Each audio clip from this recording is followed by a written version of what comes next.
All right, so my name is Andre Cohen, and I want to introduce you to some concepts that we'll be talking about in this particular course.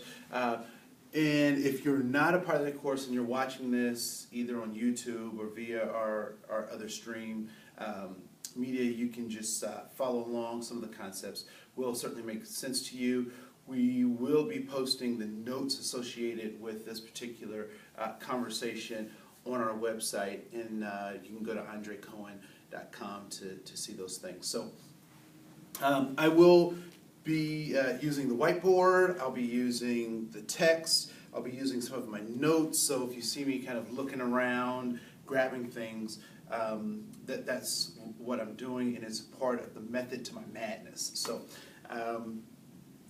we have a lot to talk about today, and so we'll start off talking about some of the basic concepts that you'll find, particularly in Chapter 1. And so we'll start with this particular principle. So these are the symbols for male and female. And when we talk about human relations, we talk about human diversity, when we talk about cultural competence as it relates specifically to or diversity issues as they relate to human beings, this is where we start. So, what do we know about human beings? And I will. So you'll follow along with me as we go. So when we talk about human beings, and so what we know is that if genetically speaking, if we have a male and a female, and they participate in the biological process of reproduction, they will reproduce what? They will reproduce another human. So male and female, given the biological process, will produce male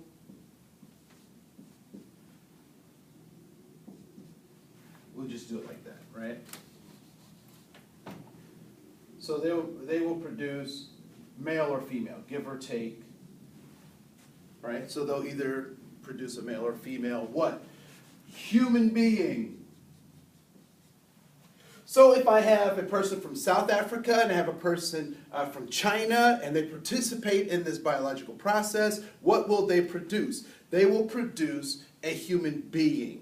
If I have a person from Spain and I have a person from Japan and they participate in that biological process of reproduction, they will reproduce what? Another human being. I take someone from the Democratic Republic of the Congo, and I take someone from Canada, and those individuals participate in this biological reproductive process. What will they produce? They will produce a human being. And so what becomes very important when we start having these conversations about diversity or about cultural competence or about multicultural counseling, how to work with people from different groups, the primary place that we must start any conversation is the recognition of each individual's humanity. If we can't recognize their humanity, then we can be of no assistance, we can be of no good to those individuals. So that's the first place that we have to start, is our humanity. And so Paulo Freire talks about some processes associated with our humanity.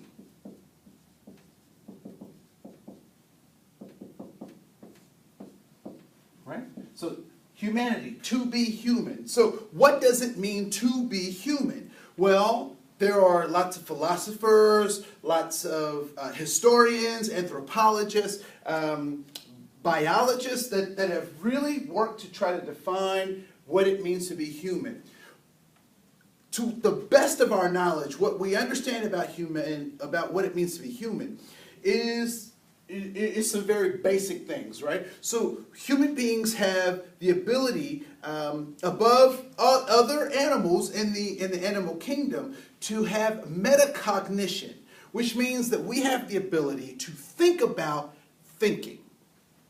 Now, other biological species on this planet may have thoughts, but from what we understand about ourselves and about the rest of the biological entities that are on this planet, is that we are the only ones that can have that ability to have some forethought and think about our processes of thinking. Thus, Homo sapiens sapiens, the ones who know that they exist, right? So, so humanity. So what does it mean to be human? It becomes the core piece that we have to operate with before we even get into talking about diversity or multicultural counseling or cultural competence, right? So we have to understand the human being themselves. And so I will turn to just a couple of things that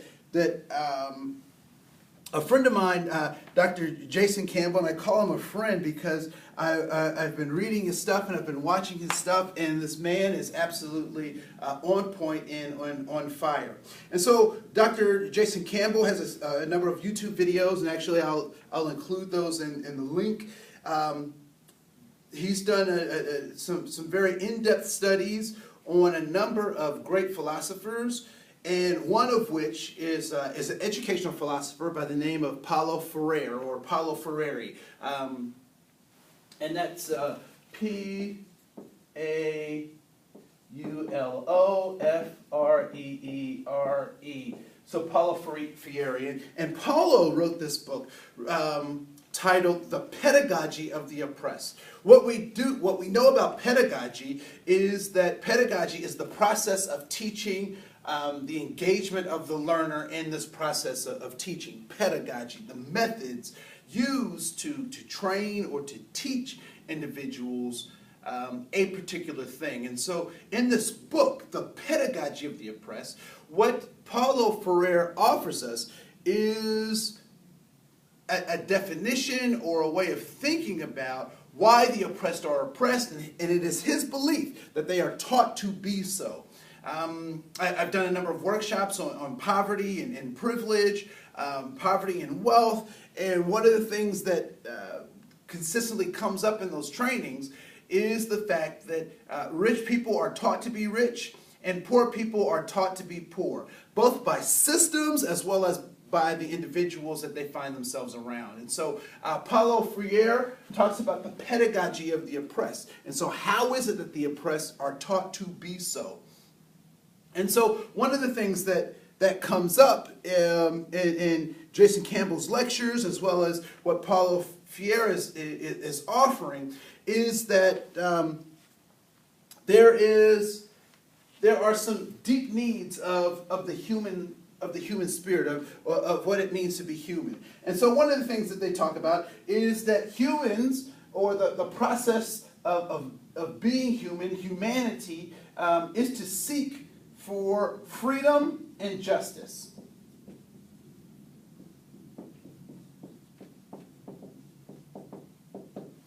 So human beings, in terms of their activities, are consistently moving towards freedom and justice.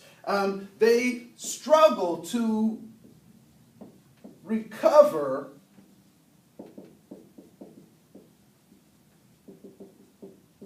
humanity. And we'll talk about the struggle to recover humanity in just a second, because there are some things that try to rob us of our humanity, and we'll get a chance to talk about that in just a second.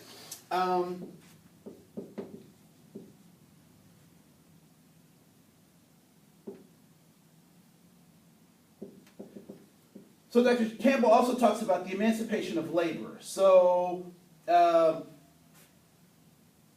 people, as a human being, we want the ability to not only work for ourselves, but determine who we work for and how we work, and use that as our discretionary method of engagement in community. And then we want to overcome alienization. Meaning, we consistently want to be a part of the group. We want to be part of the group. Now, as you look at these things, you may find some interesting things that these somewhat line up with Abraham Maslow's hierarchy of needs.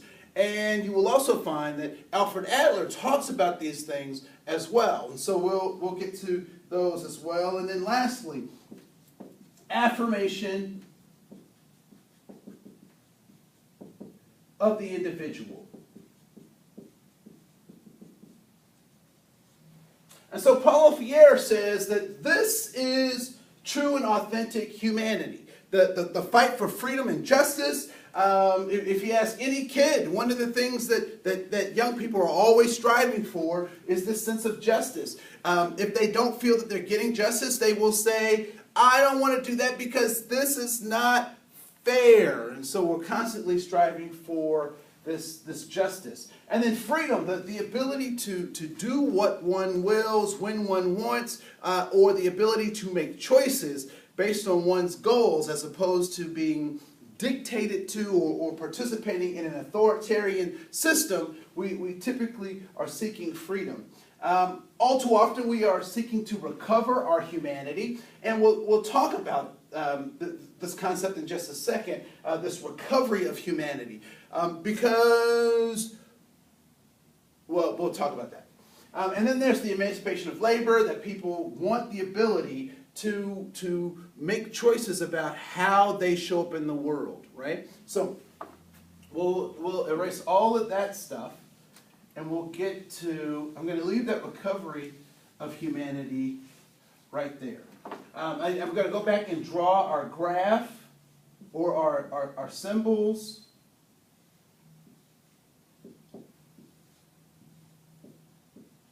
And what I mean by so I'll draw the symbols over here.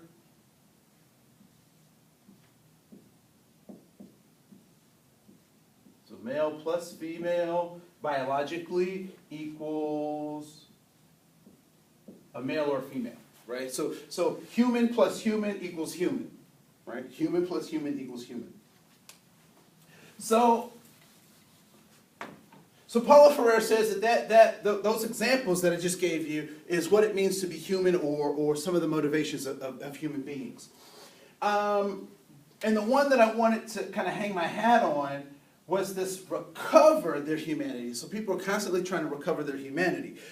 Because what Paulo also says is that there is a process called dehumanization.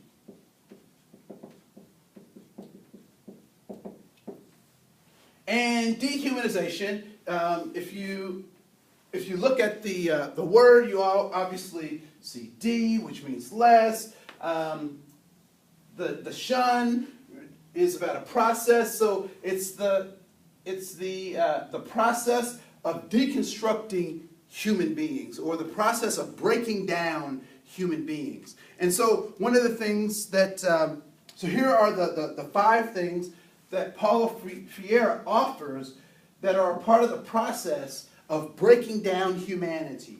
One is injustice. So injustice is problematic because it breaks down the concept of humanity as Paulo Freire gives it to us. Second is exploitation. And exploitation is simply the process of not getting the benefits of your own work ethics or your work efforts. Then there is oppression. And the key word in there being, the root word being press, to keep down. And oppression can happen in lawful ways as well as unlawful ways. So it is the process of keeping groups of people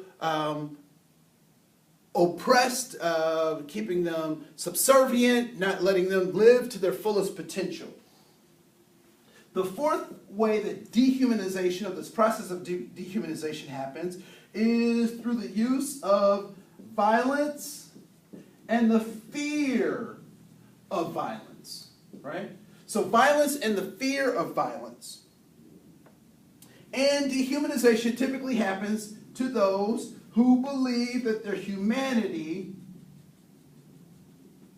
has been robbed.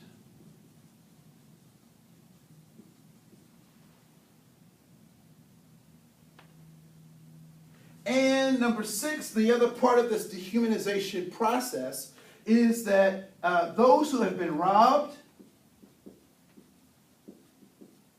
attempt to rob others.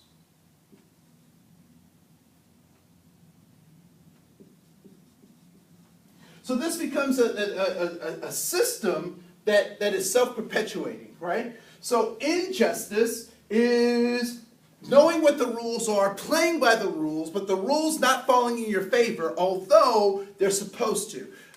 When we look at particularly certain groups' participation in the criminal justice system, the criminal justice system is supposed to look at individuals as being innocent first and then proven guilty. However, injustice is happening more often than not because individuals are seen as a threat, as a problem, as a criminal before the justice system can even take place. We even justify that or allow that to happen by talking about the court of public opinion.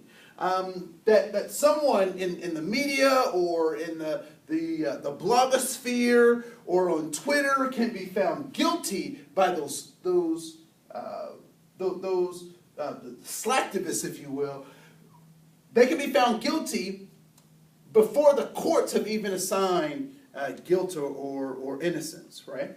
And then there's exploitation. When the benefits of my own effort, I'm not able to receive benefits of, right? And so for an example, there are major corporations that are doing well and making millions of dollars. There are CEOs and executives that make 1,000 times % what their lowest paid workers are making. And so one could say that system that compensates folks not for their efforts, because I'm not sure how you can work 1,000 times more effective than another individual, or how bonuses actually increase your effectiveness as it relates to compensation. What I have found is that I can't give more money to make someone more creative, right? I can't give someone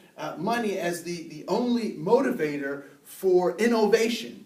However, so this exploitation becomes a part of this dehumanizing process. The system of oppression that says, look, this is how you are, this is where we'll keep you, you can't get any further. When that oppression becomes internalized, then it becomes somewhat dehumanizing. And then number 4, violence and fear.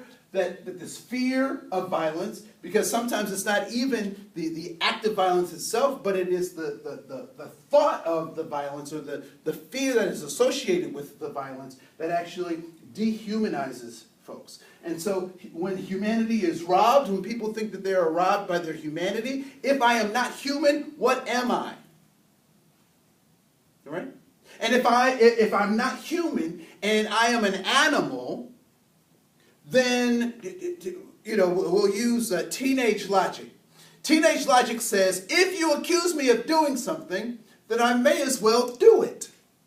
Now, doesn't make sense to the adult mind, but to the teenage mind, that makes logical sense. It is, and you know what I'm talking about. All right? So, and then what we find is that those who feel or think that they've been robbed of their humanity rob others of their humanity, and then those who are robbed from their humanity rob others from their humanity, and so all of a sudden we have this cyclical system that is very much like the crabs in the bucket mentality. And I don't know if you've ever heard of that before, but the crabs in the bucket is basically that you don't have to put a lid on a bucket. If you put a bunch of crabs in there, they will keep themselves in the bucket, because as one crab is climbing out, another crab will grab him and lower himself so that he may rise above that crab, keeping all of the crabs with no advancement, with no success, with no escape out of this bucket that seems to not have any limitations.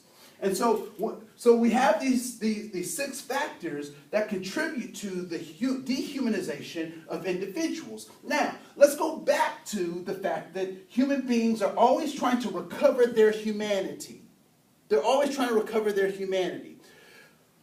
Here is the problem with what it means to be dehumanized. So people feel injustice, they feel exploited, they feel oppression, they fear violence, the violence is impacted on them, they feel like they're robbed of their humanity, so they rob other people of their humanity. So this whole system occurs because people have forgotten what is true and good about them all the time.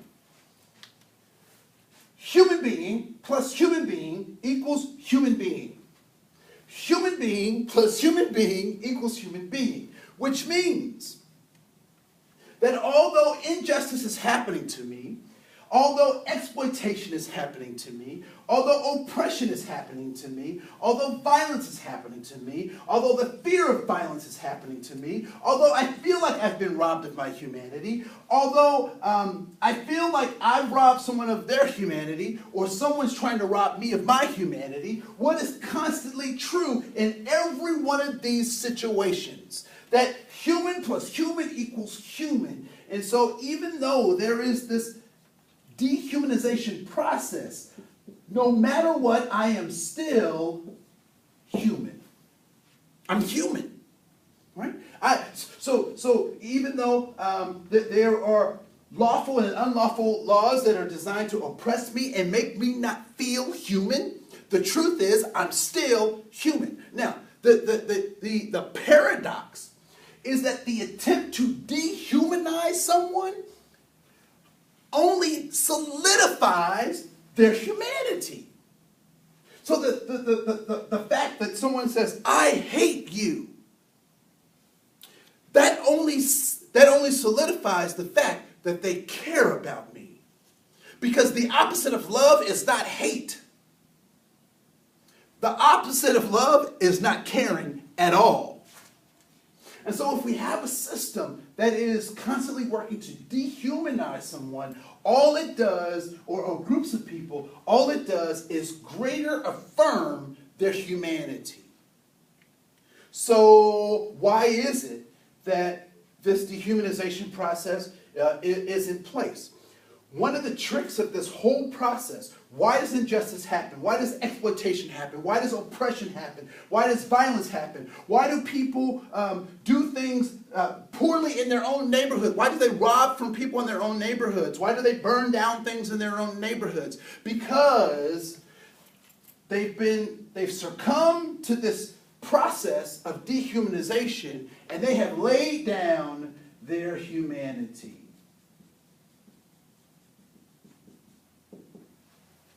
You see, no one can take your humanity away from you. It can't be taken away from you because the genes, the process that created you, only created you human.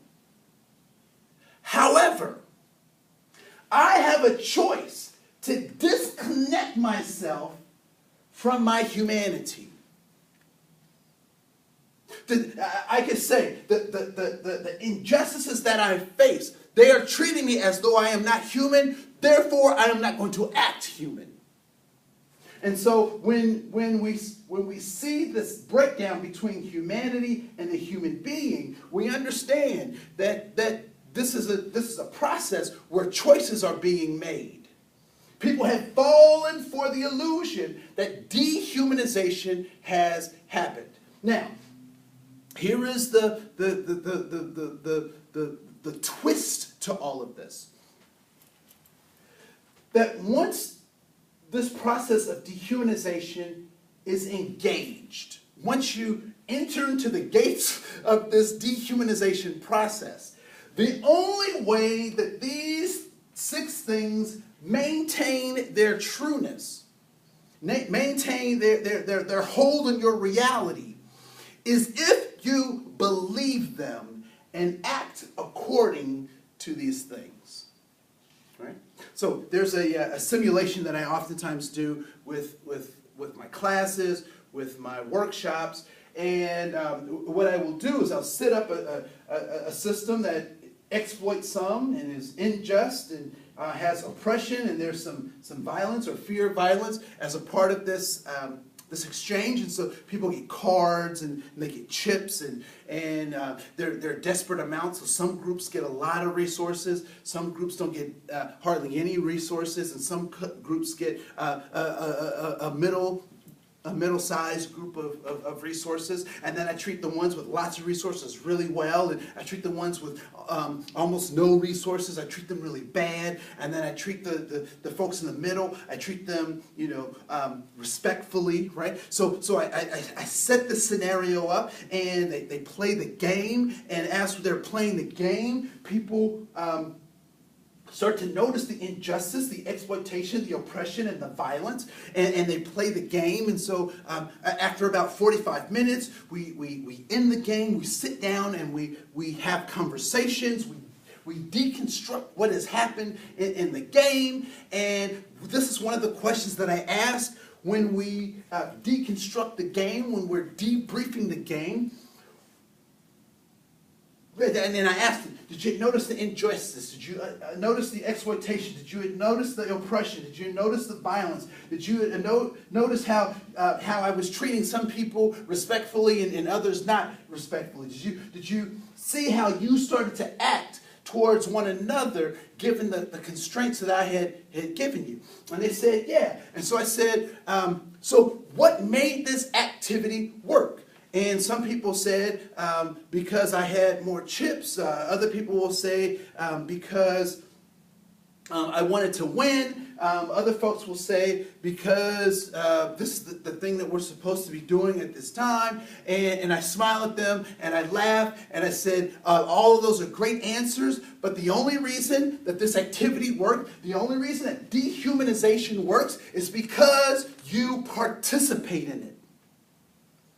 When we believe all of these things, that people deserve injustice because of where they come from, that they are aliens of some sort, or that people deserve exploitation because I'm smarter than them, and so I happen to have degrees or letters after my name, so therefore I deserve some things and they don't, and so therefore I should exploit them because I'm a better human being, or I'm more human than someone else. When we let the system of oppression, when we play these games, or when we allow these games to continue on, then we become part of this illusion that makes people want to give up their humanity.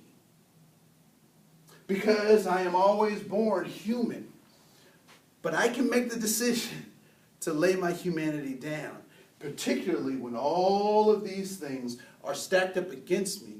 It makes me think that I'm not human, and so I spend more time trying to recover what I never lost. Because one of the things that, before we go any further, we have to recognize that all human beings are born perfectly who they are. They're born with purpose. They have power. They have the ability to do things.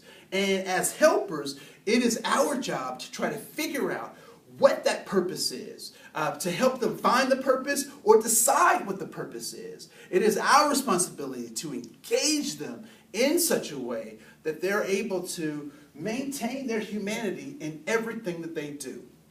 This is Andre Cohen. We're going to take a break, and then we'll come right back.